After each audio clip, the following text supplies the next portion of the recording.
value trades. Welcome back, traders. In 1939, an American accountant named Ralph Nelson Elliott published a book called The Wave Principle. Elliott had studied 75 years' worth of stock data and came to the conclusion that markets traded in repetitive cycles based on collective psychology of investors. He believed that the up and down swings in price action were predictable in repeating patterns, so traders could identify tops and bottoms.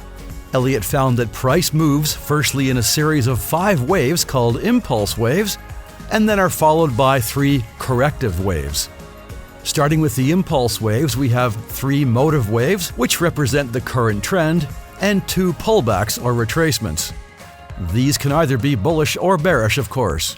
So, applying Elliott's theory of investor psychology, Wave 1 is the initial purchase of an asset which causes price to rise. Wave 2 is profit-taking by the initial investors who sell and drive price just low enough to make the asset look like a bargain. Wave 3 is usually the longest and strongest wave as the asset has caught the attention of the mass public and price moves higher. Wave 4 is another profit-taking move which drives price lower and creates an opportunity to buy the dip in a clear trending market. And finally, Wave 5 is the final buying activity which can create an overvalued situation for the asset and create a sell-off. To be a true Elliott wave, we need to ensure that we follow 3 rules. Rule number 1, Wave 3 can never be the shortest wave. Rule number 2, Wave 2 can never go beyond the start of Wave 1. And rule number 3, Wave 4 can never cross into the same price area as Wave 1.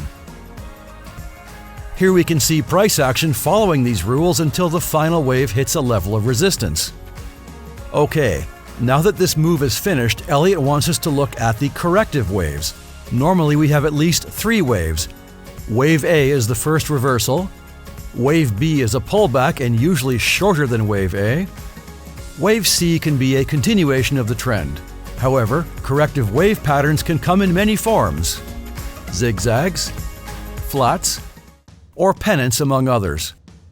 In our example, let's take a look at the corrective waves. For further confirmation, many traders combine Elliott wave theory with Fibonacci. Like any strategy, you may confirm movements with the help of an oscillator like MACD or the stochastic oscillator. These waves can be seen on any time frame, and you will of course have smaller Elliott waves within larger ones. The Elliott wave strategy can be a rewarding one as many advanced retail and professional traders use it. It does, however, take time and patience to find price action that matches the requirements. That's all for now. Happy trading with value trades, and we will see you soon.